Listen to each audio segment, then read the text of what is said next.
Here's my rant for today. I'm looking at a video and the topic is another black man found hanging in a tree in San Francisco. And this young man's name is Randy Dudley. Another one.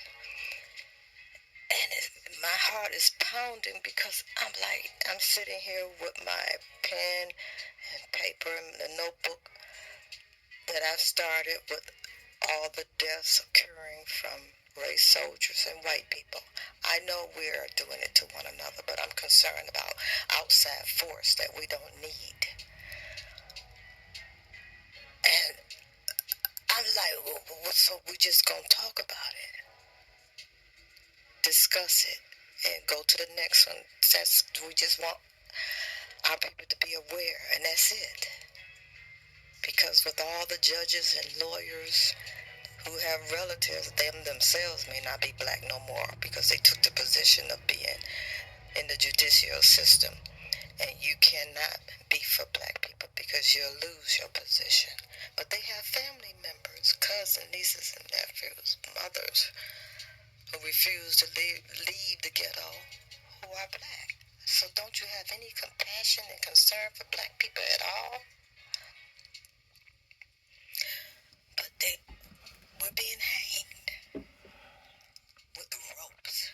And a cop, a race soldier may execute a 20-year-old black boy, that's what he is, a boy, for speeding off because of fear for his life.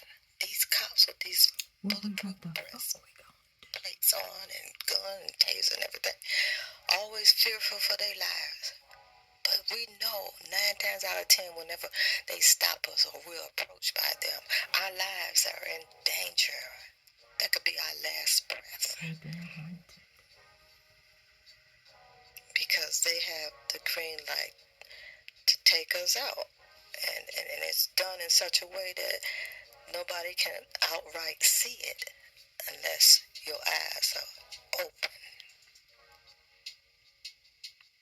But my concern is, so we just gonna talk about it?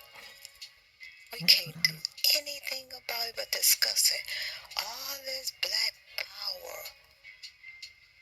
None of us have powers, like I said, but damn, our hands are really that tied.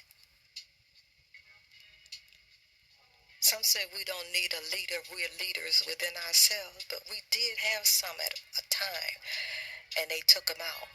If leaders were not important and not needed, they would not have taken them out.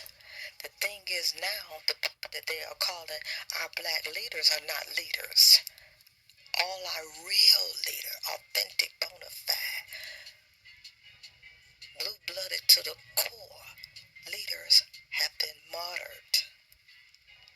So anybody that's calling themselves a leader now and they still living, they no threat. But again, I'm going to end with this. So we just going to talk about it. That's all we can do, huh?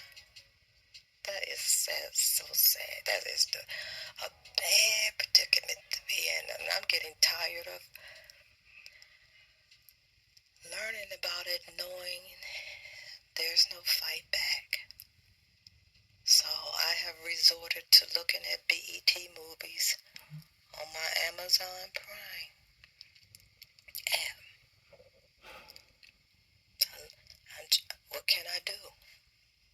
Can I continue to take pen and paper and listen to video after video after video of us being executed outside of our race, through every area, through the court system? So that means the prisons and the jail, the police are all in on it. We have nowhere to turn. And we're not helping ourselves. We're not even speaking to one another in the marketplace. No nod, no smile, no nothing. We don't even have each other. We have nothing from outside or within. That is a bad, depressing fucking thing to have to deal with and have the knowledge of it. Even though I'm trying to forget about it and do marathon on movies to not be reminded of it, it's is with me, is in my bones, is in my blood.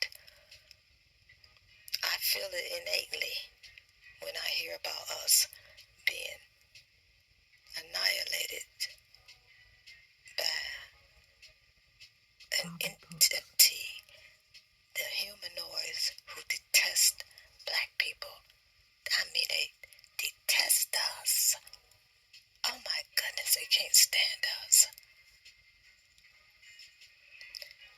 Integration was the worst thing that could have happened to us.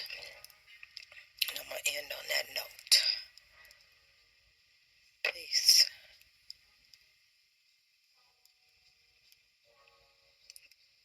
There is none.